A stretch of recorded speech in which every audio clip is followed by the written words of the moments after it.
Hi, I'm Sheila McManus. Welcome to another Ed Talk. I'm one of the board chairs at the Teaching Center at the University of Lethbridge, and today I'm talking to Adam Mason, who is Director of Percussion in the Faculty of Fine Arts and one of the new teaching fellows at the Teaching Center.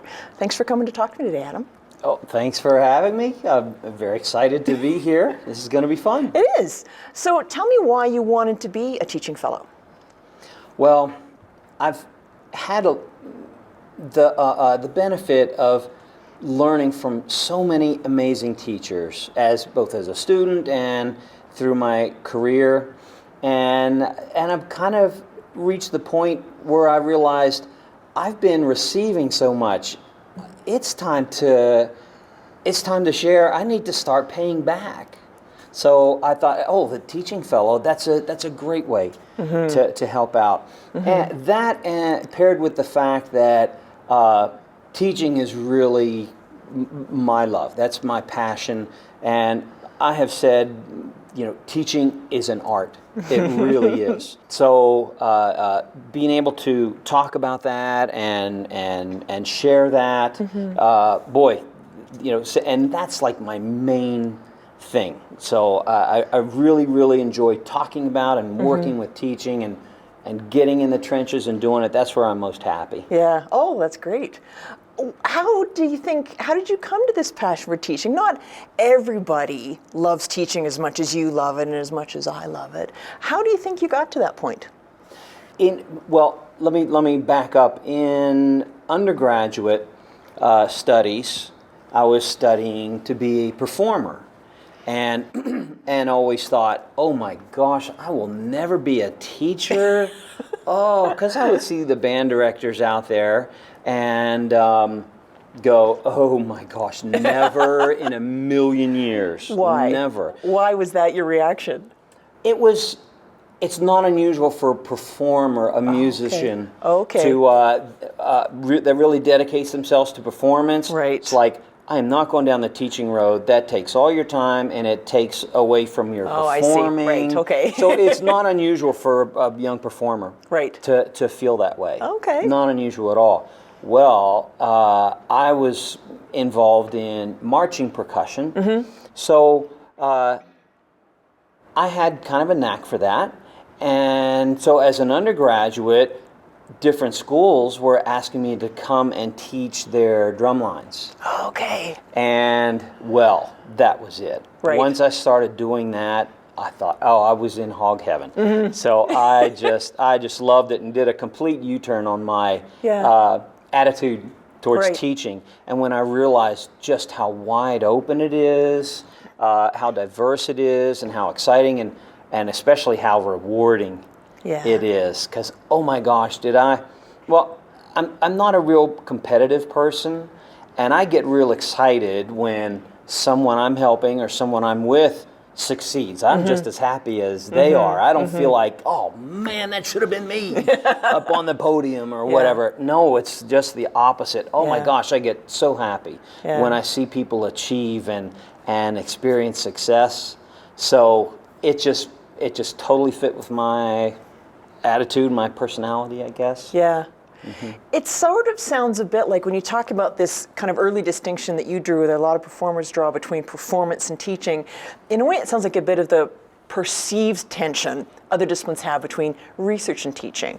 And I think those of us who are really passionate about it don't always see it as a big separation, other than, I care passionately about my teaching and the research does in fact fuel that. Do you think that a love of performance does in fact still fuel the teaching passion? Absolutely. Yeah. Absolutely. One who does not understand what it is to really perform at a high level and went through the work that it took to get there, they're really not going to be a very good guide for someone else to come along and go on that path. They're not going to be a guide at all. They're going to be a follower. So understanding that performance side is pretty crucial. And ever since I started talking with like Harold Jansen and people in the teaching center, so many things that I thought were just unique to music It turns out there's so many parallels, and that has also drawn me towards the teaching center. Things that I thought, oh, nobody's going to care about that outside of the drum world. Right. Well, it turns out, oh my gosh, there's so many things Yeah. that completely relate, and you just the light bulb just went off with a new one. This whole side of performance versus education in the percussion world is, it's very similar to in all the other fields, the research versus teaching. It is the same thing. So here we go on live television, folks. You saw it here first. Here was another one that I keep discovering. Yeah. Oh my gosh, I can learn so much from all the other areas now, and maybe I might have something to share. Yeah, it's such an artificial distinction with performance versus teaching, research versus teaching, distinction between the disciplines too, right? So give me some examples. What are some of these other earlier light bulbs you've had about things that you thought were just going on in your drum world, and you discovered that lots of the teachers across campus also get excited about or struggle with? What are some of these other examples? Oh gosh. Well, one that comes to mind is, and this isn't the best one, but it's just the first one that popped up, the classroom management, so to speak.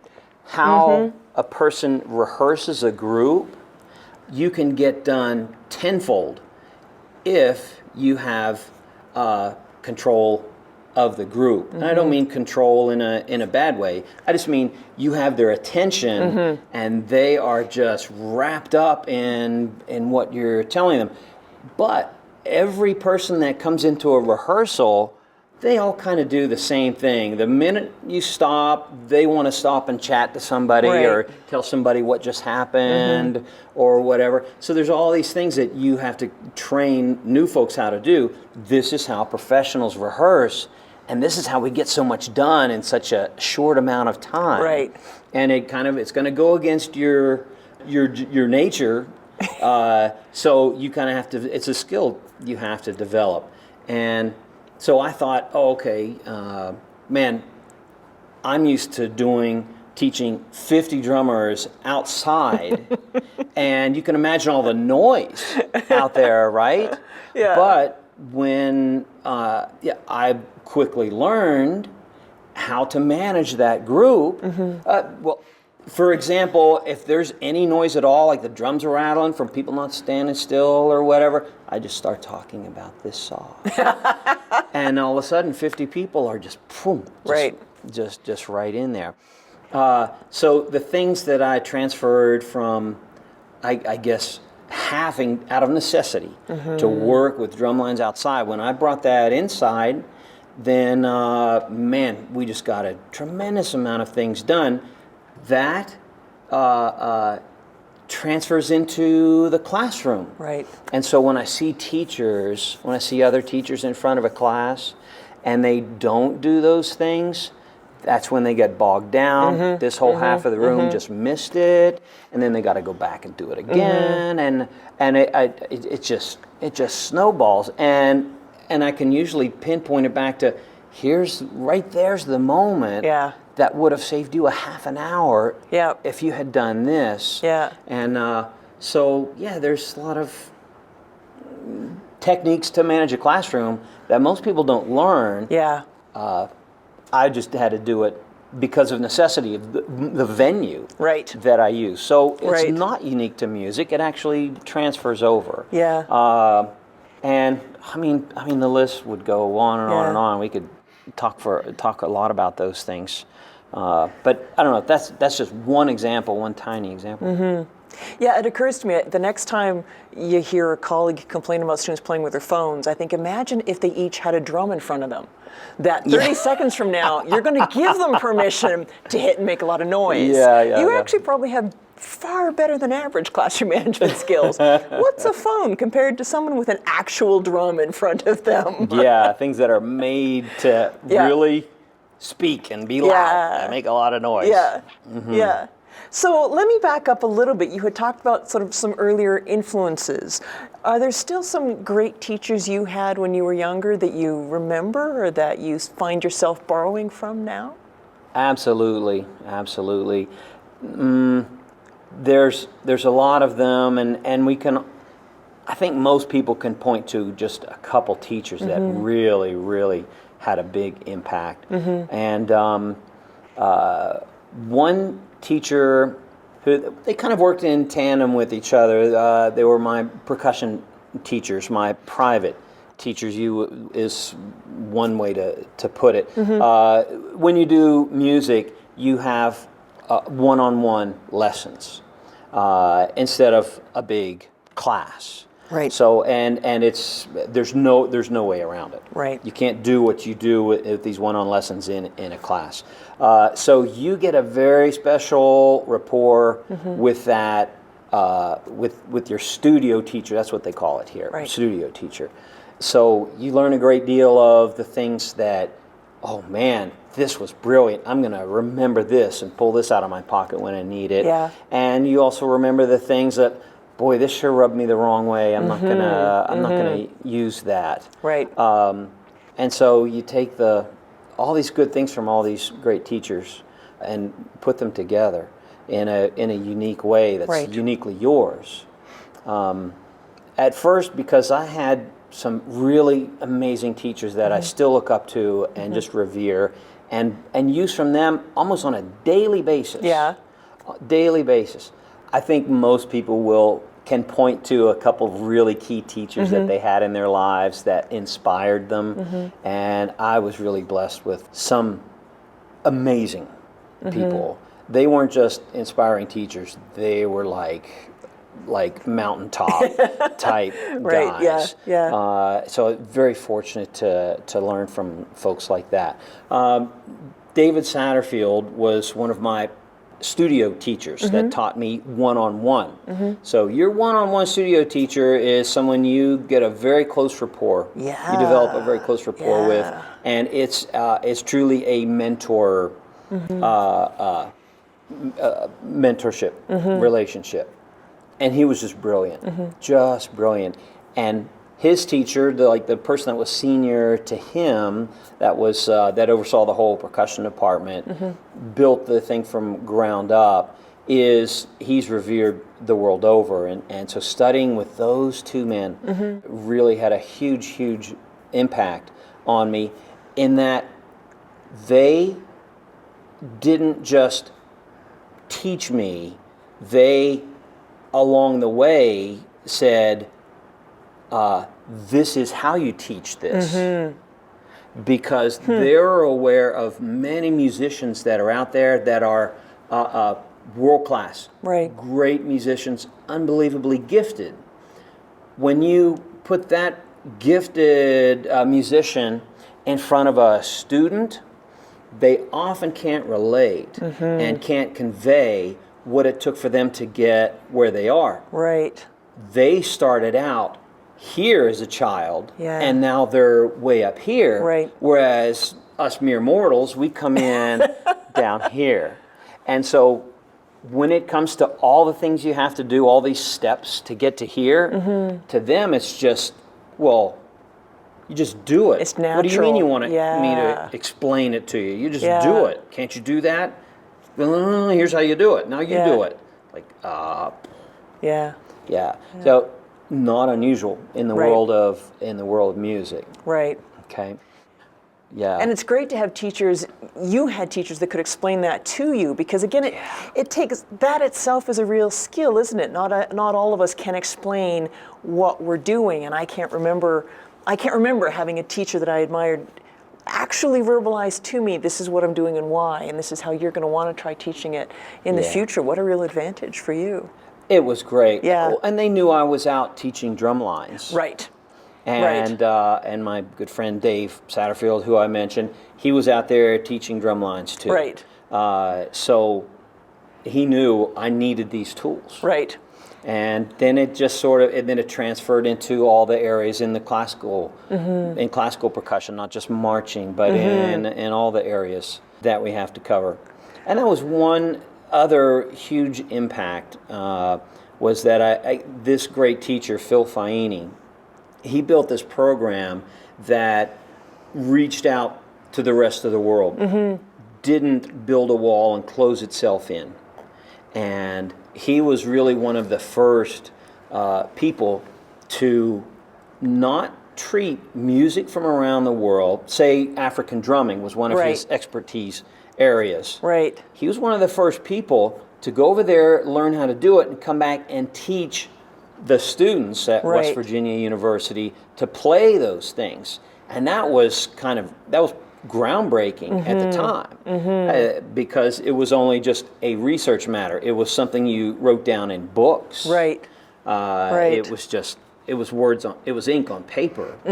To him, it was both. It was the music and going out in the field and doing the research, but coming back and teaching us to play it. And now look what has happened. He was the spearhead for that. And now you go to almost any elementary school, and they have drums, and they learn African rhythms and things like that. So it was oh my gosh, what a great blessing it was to learn under Phil Faini. I like how your pedagogy has been shaped by these extremes, the intimacy of a one-on-one studio practice and a drum line. Oh yeah. But then also that global influence. Any of us who are fans of the Global Drums performances here know that you have really brought that forward. Tell me about that, because you and your students are known for that as well. You are continuing in that path of taking your students to different percussion contexts around the world, having them learn there and bring it back. Tell me some more about what that's like as a teacher. Well, it's challenging for me to see ahead. My teachers, Phil Faini and David Satterfield, it was like they had a crystal ball. They were very forward-thinking and are just brilliant men, and knew where things were heading, and they helped shape things. That's why they headed that way. Now that I look back, was because of the direction that they took. But I'll give you a good example. Phil Faini told me once, you know what? The future's going to be in communications. This is like early 1980s. Wow. Yeah. And I'm like, what? What? He was very, very forward thinking. Yeah. And now look where we are. Yeah, I mean, he saw this 35 years ago. Coming. So yeah, just a great example. So I know that's not my thing, so I have to work at it and try to stay with what the needs of the music industry is today. Be it in research, be it in academia, be it in performance, or the pop world, the teaching world, the classical world. There's so many directions where percussion takes you. And I try to stay forward thinking and not just, sit there and, okay guys, we're gonna play our paradiddles. All right, here we go. I'm trying to bring to these students the world stage. Be it whatever they want to study. And some of those other places, because someone who comes and watches the performance, it won't just be African drums. There's lots of other kinds of world drumming that you have helped your students learn about. What are some of those other places, and why did you pick them? I try to pick places that have a rich percussion culture or a rich percussion history. And being a rich culture, it doesn't necessarily go hand in hand with being rich monetarily. Right? So we find ourselves in all kinds of scenarios and situations around the world. You need to be adaptable and be able to go and thrive in all those areas. But I want to bring those. I want to broaden the horizons of our students. And it's kind of a cliche, the world's getting smaller, or the whole thing, the whole globalization of things. When you go out there and do that, you realize just how big everything is, and how we're just barely scratching the surface of this music from Oceania, these Polynesian music, and we're barely scratching the surface of this music from Trinidad and the Caribbean. There are things about it that are kind of quick to learn to get started in, and but they take a lifetime to master. Right. Yeah. So I want to take my students to these places.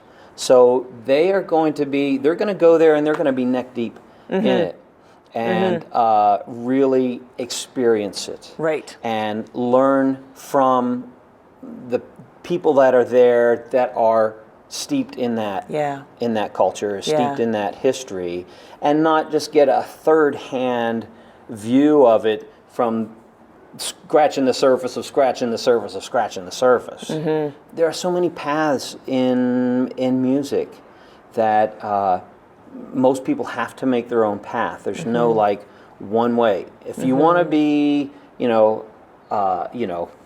pick something random. I don't know. You want to be a carpet maker, then you have to do this class, and go to this, and do this trade, and do this, and this, and boom, there you go. Okay, now off you go. Yeah. In music, everyone kind of has to make their own path. Yeah. So by taking these folks to these places, they no longer have this narrow vision of, oh, okay, here's all I can do. This is what I'm limited to if I want to go into music. Now all of a sudden, the whole thing explodes. Yes. And they find out what their passion is. And so I'm just trying to introduce them to these things. Yeah. You know, it's not unlike an undergraduate program that tries to get the students ready to go and specialize later. Right. So I try to do that with them and nurture that path so that when they finish, they have a really great some really great ideas of some things to pursue. Yeah. So I love the curricular side of it. One of my good friends asked me, he was a band director, he had just finished, he asked me to come and teach lessons at his junior high while I was still a student. And he said, oh, and by the way, I've been teaching these kids, and I found if you don't go through this book like page 1, then page 2, page 3. If you start here and then go to here, this skill leads to that in the back of the book, and then go to the middle of the book to introduce that. And it's like, oh, wow, that's brilliant. Right. And so that got me excited about going from simple to complex in an intelligent way. Yeah. So to bring this back into our conversation, our first year students, they get kind of a very broad introduction and what they have to play and what they have to perform and what they have to work on, kind of these set general things. But the next year what happens is they start to go from me telling them everything that they need to do. Now they have to start choosing. Right. And and I'll say, okay, you choose this one, or this one. And come back and play this piece or play this grip and learn these 3 things. Yeah. And what's going to happen with that is they go, oh, I love this one, I hate these 2. All right, we're starting to narrow down. Right. They're starting to find their path. Yeah. And so by the time they got to 4th year, it goes from me having them choose what they do to this funnel of discipline, and then it starts to open up again, where eventually when they finish school and are out there, they have they've gone through this discipline now of building skills and know where their passion is, and have been to Japan and realized, oh, this is what I want to do. Right. Or they've been to the Philharmonic Orchestra and they go, this is what I want to do. Now all of a sudden, their options are wide open to them. And their eyes are wide open to those options. Does that make sense? Yeah. So I really love this total freedom Yeah. At the very beginning, we bang on pots and pans when we're a kid. You're totally free. There's no wrong notes. To all of a sudden we get lessons, and then we learn, oh, here's the best way to do this with your hands, or come up with a new solution, and it gets disciplined.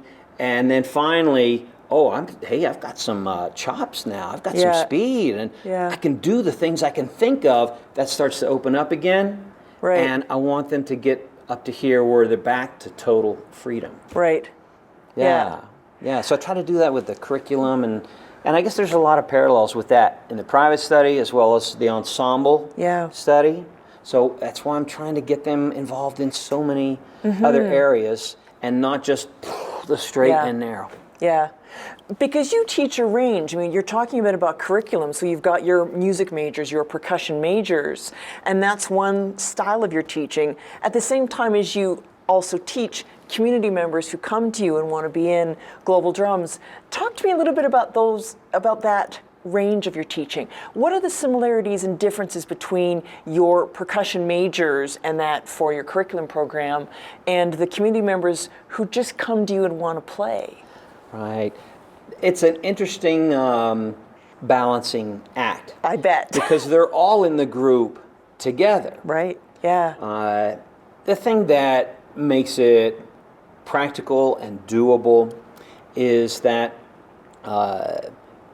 in most ensemble things, there is a job for everybody.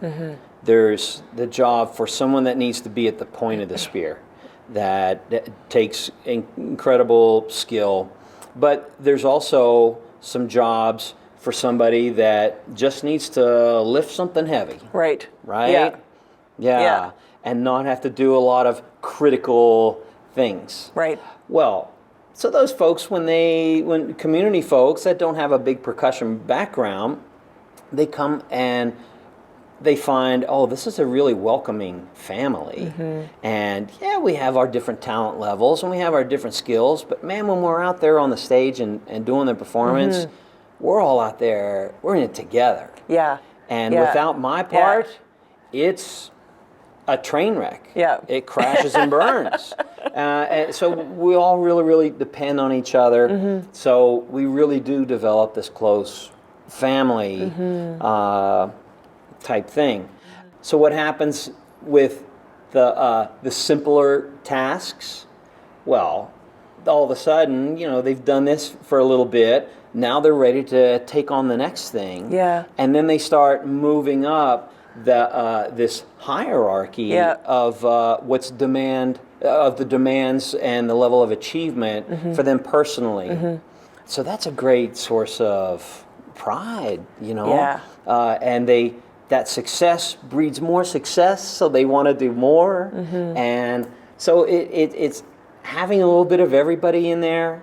They're all still bubbling up to the top type thing. So by giving them that chance for achievement and giving them that warm and welcome atmosphere. Right. Yeah. It's so great to see everyone lift each other up.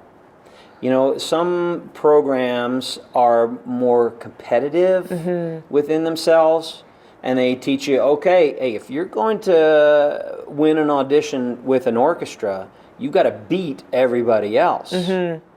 I don't care for that. You have to beat everybody else. You can't control everybody else. You have to make yourself the best you can possibly be and put that out there. And if that orchestra wants that, awesome. If they want something else, that's good too, because that's not you. That's not what the direction you want to go. The competition thing, and I see it in a lot of music departments.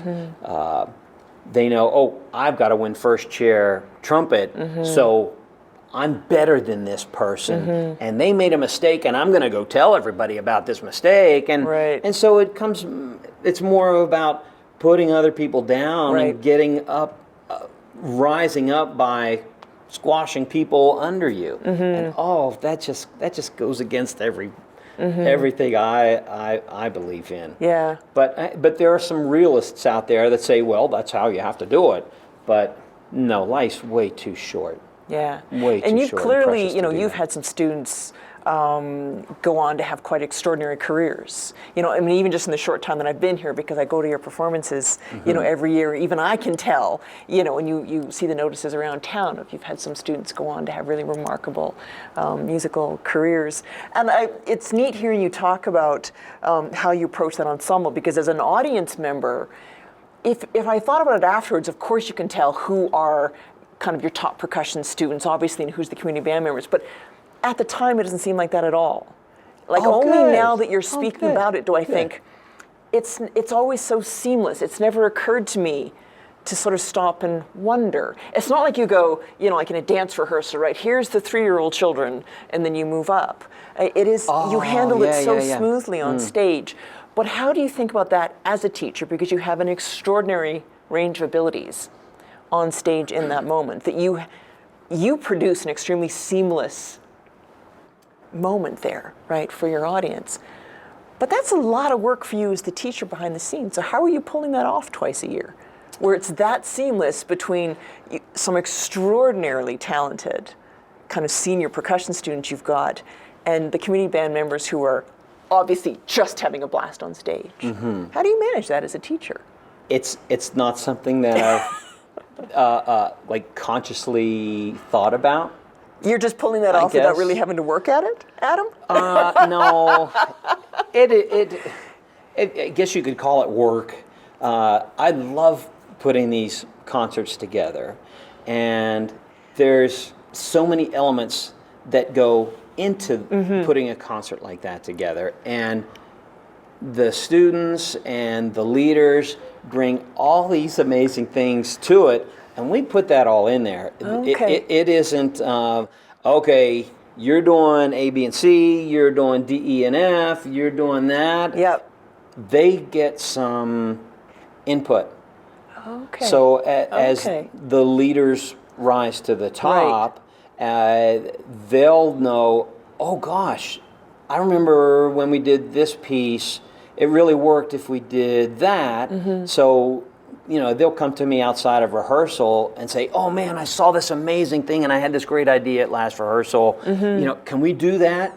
9 times out of 10, I can say, yes, that's doable in the time that we have, or no, the concert's in 2 weeks, so it's too late to add something like that. But most of the time, we're able to work those things in. So people bring their contributions to it. So I guess I'm saying it's not all on my shoulders. And the more they can bring to it when they go out, now they're going to have all this experience and say, okay, now I start my program at this university, or this school has hired me to teach. I know how to put an incredible concert on that's going to draw lots of people to be in this music program and get people involved and be a great face of my school or my institution out there in the public. So, by keeping them engaged and keeping them bringing their input leads to really cool things that I would have never thought of. But the world music side of it really lends itself well to, back to your question finally, how to get some of these things to appear seamless. The world music, if you look at, say, if you were in a village in Africa, those folks don't have all this advanced professional training. They didn't go off to an academy or to a school. So everybody kind of brings their own thing to it, and you're going to have people that are highly gifted, and you're going to have people that are on the other end of the spectrum, but just want to be a part of it and just want to contribute and love it. So that music, once again, there's kind of a job for everybody, no matter what stage or level you are. So the world music stuff really lends itself well to that sort of thing, because that's just how it's done where they do it. There's something about percussion that has that openness to it in ways that I think some of the other musical disciplines don't necessarily. Is that a fair statement? Oh, absolutely. Absolutely. Walking the streets in Rio de Janeiro, the person walking by you is probably a killer pandero player. And the guy behind the counter at McDonald's, he's the one running rehearsal that night and is a killer tambourine player. So, and then when they get together, oh my gosh, at night to see all these people come together from all this complete spectrum of the community. Right. The energy and the excitement and the love that they bring to that and the passion that they bring. Oh, hugs everywhere. And man, when they start playing, whoa, killer, unbelievable how how well average Joe on the street plays in cultures like that. Right. Oh my gosh. Right. In Africa, I'd see kids play. And 10-year-olds go, man, and I'm with a group of a bunch of, university professors. We're going, what did he just do? I had no idea. That just went, boom, completely over. It just did something so complex we'd never even seen anything like that before. Yeah. And hey, man, how do you do that? Play that for us again. And he'll just, okay, now you do it. Yeah. Wow. Yeah. Give me a few years. Yeah. So the guy on the street, the gal on the street is in the percussion world. Yeah. You're not going to have that so much in the oboe world. Right. The strings worlds. Yes. Yeah. What's in the last few years? Give me a short list of the places you and your students have gone to learn about global percussion, but you guys also perform around the world. So just give me a short list. Where all have you been the last few years? Oh, gosh. Well, we did a tour of Japan and saw some amazing taiko drummers there. It's the steel band. It's our steel band that usually goes out and plays. Right. That goes out and performs. And because it's such a friendly, happy thing. It's a universal, just, this music feels so good. It's the happiest music in the world. So we're usually greeted with open arms anywhere we show up with steel drums. And while we're there, then we'll study taiko drumming. Say, for Japan, for example, went to Trinidad, and another place where just the average gal walking by on the street is a killer pan player. Right. And then when the music starts up, the old lady carrying her groceries walking down the street when the rehearsal starts, man, she's just, the music's in her too. Yeah. So Trinidad, to see that, the history of it, and to see it in the real setting, when our steel band came back from that, we went from here to here. Yeah. Because they saw and experienced and learned and knew, this is what we're going for. Right. Not this thing that Adam's just talking about. Right. Right? Yeah. So Trinidad, Hawaii, to study the Polynesian drumming. And that one was just by kind of a fluke. We went to perform at the Percussive Arts Society Day of Percussion, the Hawaii Day of Percussion. And while we were there, they said, hey man, we've got this killer guy who does this Polynesian drumming, and as a treat, he's gonna work with all your kids for the next couple hours. It's like, all right, fantastic. Yeah. Well, it turns out this is the guy that, like, when the president has a luau in Washington, D.C., because he's from Hawaii, that's who gets flown to Washington, D.C. to do the music. Yeah. And, it's just this that's who your students got a workshop Polynesian with. Guy. Yeah, that's who we got a workshop with. That's great. And so we just fell in love with it, right? Yeah. And so we've had him here, and we've been back a couple times to learn more. So, and then it just grows and grows and grows and snowballs. And the deeper we get, the more we realize there's yet to be learned, and yet the world doesn't even know about all this stuff. It's just in Polynesia, for example. Yeah. So, Hawaii's another place. we went to London and Amsterdam. We performed at the Royal College of Music in London, which is one of the highest level of order of music schools in the world, not just Europe. Yeah. So the fact that they had us do workshops there and had us perform there, I mean, that would be kind of like an opera singer going to New York and you know, for the Met, for the Metropolitan Opera. It was on that level. So so we did a lot with the classical studies over there, and you know, went to see the London Philharmonic and things like that. Yep. So amazing. We just got back from Hong Kong and got some great workshops that our kids attended there. And we gave some workshops and some performances. Wow. And of course, they don't have any steel band there. Usually when we go, we like round up all the steel drums that are there and perform on those, so we don't have to bring all these big giant things on the plane. Must be tough to ship. Steel drums. So, but Hong Kong, it was like, it was virgin territory. Right. So we had to bring all the drums, and they just went nuts for it. Yeah. And so now you're going to see steel drums start being, and you know, as soon as we do a workshop, the teachers or the local artists or whatever would say, all right, what do I have to do to start a steel band up? Because what a great vehicle for the students and for our professionals. Right. But anyway, so there's a list.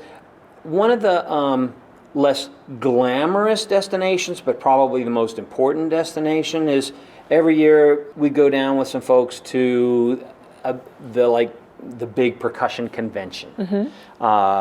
And it's called Percussive Art Society International Convention. And there'll be 6,000 or 7,000 percussionists there. Wow. And all the leaders in the fields of the huge world of percussion, be it, you know, drum set or timpani or orchestra or world drumming or teaching or health and wellness. I mean, just all the big stars are there giving workshops and giving performances. So that's where we really open up the eyes of the students. Right. So that it's not just, here's the standard. You know, I'll be the best guy in Lethbridge if I play here. Yeah. Well, we blow that out of the water real fast. You've got to be more than the best guy in Coaldale or the best guy in Lethbridge or even the best guy in Alberta. Here's the standard of the top in the world, and that's the level where you're going to work, and that's what you're going to shoot for and aspire for, and here's how you get there. Yeah. And I think it's occurring to me, I think you deserve a lot of the credit for this. Not too many people realize what a powerhouse little percussion hotbed Lethbridge is. But what I like about what you've just been telling me is it's the opportunities you're creating for your students. Again, so often when we talk about, you know, come to a small school and students get to do research, and maybe the broader public pictures their kid is in a biochem lab somewhere, right? But you're also creating these opportunities for your students to go out and teach, right? Your students are also giving workshops around the world just as they are learning around the world. Yeah, absolutely. And I think that's a real credit to your pedagogy, right? Your vision that this is not just about sucking it all in here to Lethbridge. What can you teach them here in Lethbridge? Teach your students here. It's about you're sending your students out too. Yeah. I believe that I'm sort of driven by, I want to create a culture of percussion here. Right. And my first job out of school was down in Louisiana, and very rich musical culture for jazz and Cajun music and things like that.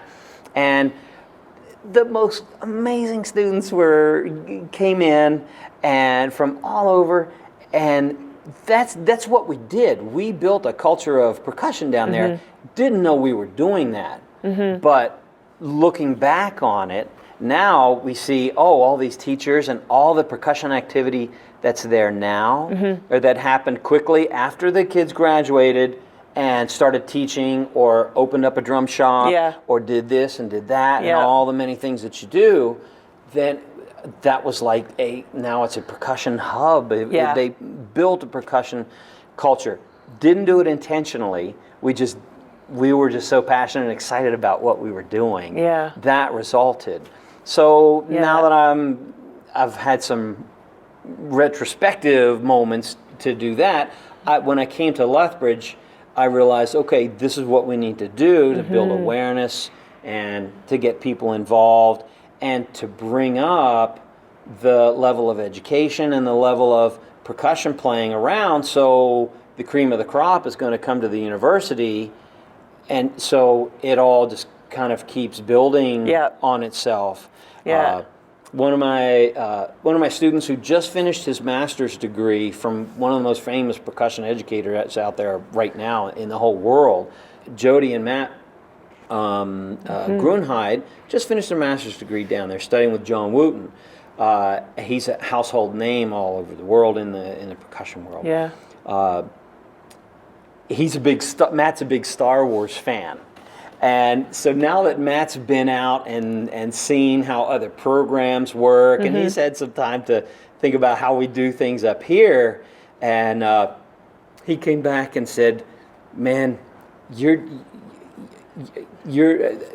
we were saying, what would you be in Star Wars if you were a character?" Right. And everybody says, "Oh, I want to be a Jedi, or I want to be, I want to be Darth Vader, or whatever." But he said, "Man, you're not the Jedi thing. You're a senator. You're a senator, because everywhere we go, when we go out and play, all this percussion just sprouts up. And the students that you're sending out there, and the people that are in these disparate percussion communities, I love bringing them together. And hey, man, you've got this great thing going. All right, we're going to bring our group up and we're going to play next year in Calgary at your thing. And we're going to get some teachers, and we're going to get the guys from the symphony to come and be a part of this." And what? Oh, the symphony? Oh, no, we can. Oh, that's no. Come on, it'll be fun. So, I guess not a senator. An ambassador is the word he was using. An ambassador. An ambassador to go out and connect these disconnected areas of percussion, and that is going to really going to help us build a culture of percussion. But it just comes natural to me that they're doing this. Oh, what can I do to make that better for you? Let's join together. Oh, hey, I can bring this, and now they're excited. Oh, yeah, okay. So I just love whatever anybody's doing. I just like to jump in with both feet. I was just up in doing some rehearsals with Calgary Stampede's drumline, the show band, and and then as a result, from like judging some of their competitions and stuff, getting to know the other marching things that are going. So Bishop Grandin High School has this great marching program, and so this was just a few months ago when I was judging these things, and so found out, hey, man, they're going on this big tour. So I said, man, I'm coming up, and I'm going to work with your kids to help them get ready for tour. I guess I don't say it like that. I ask, hey, can I help? Is there anything? I've got a lot of experience in the marching world or in this world, and you're about to go out and do something on a big stage for that. Please, can I come and it's always, what? You want to come? You're going to come? You're going to come stand 7 hours out in the sun with these kids out on the field? And it's like, oh, heck yeah, man, when can I come? So I don't know.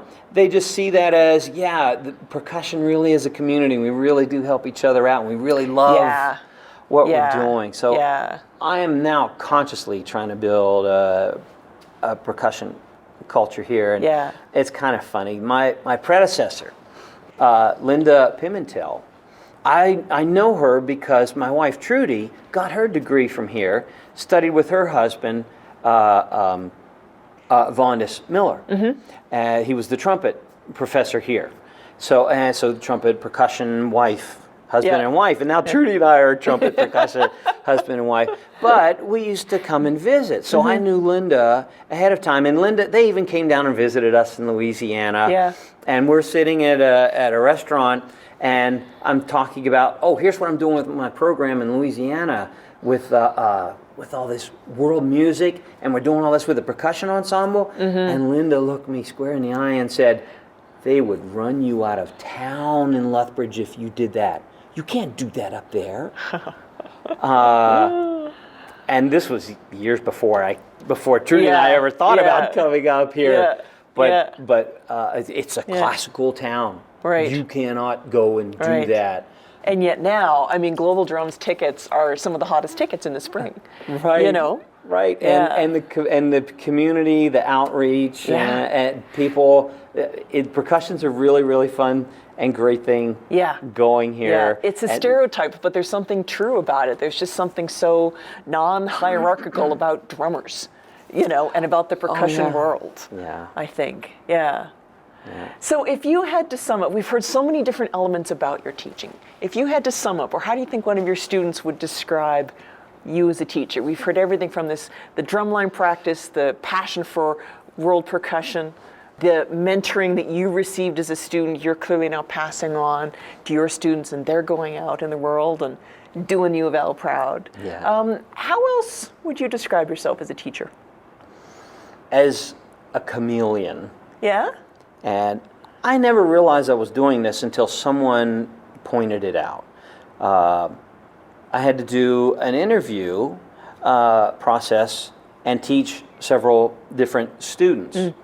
And by the time it was done, one of the reviewers said, "Do you realize you are a completely different person for every one of those people?" I said, "No." No, really. And then she pointed out, okay, this first one, it was a young girl, kind of timid, and you were like a cheerleader and rah and getting her excited and really cheering every little success that just happened, whether it was with her finger or whether it was something that she played or whatever. And then the next guy came out. He was much older and a lot more experienced, and he's kind of a quirky guy, and you kind of would tease him and give him a little poke, you know, and get a little snarky with him type of thing. And that's what he responded to. And then the next one came out and was really serious. And then all of a sudden we saw the serious side to you, and you drove him hard. Yeah. And that's what he responded to. Right.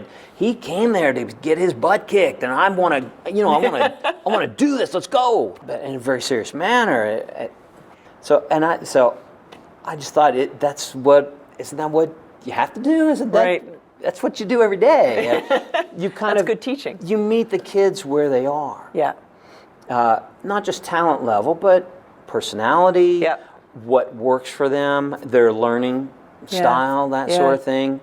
So, and I'm so happy that person who was a master teacher pointed that out to me. Yeah. So now I kind of try to maximize it a little bit. Now that I'm conscious of it, I had no idea I was doing that. Right. But now I'm trying to do it intelligently and try to take it up a notch. But I think being a chameleon is real important when you're working one-on-one with the students, and it applies to a classroom too. Sure. Yeah, it definitely does. Knowing that, okay, they need to get this out of this class, so this is what we're going to do. Or come into a class that's really timid and get them out of their shell and get them excited and passionate about the subject, no matter what it is. Right.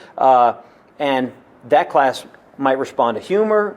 That class might really look down their nose at being goofy, so they want someone that's really gonna be tough, and I don't know, and I just love kind of reading that. Yeah. And finding out, okay, what's going to make them achieve the most and make this classroom or this individual go and do amazing things. Yeah.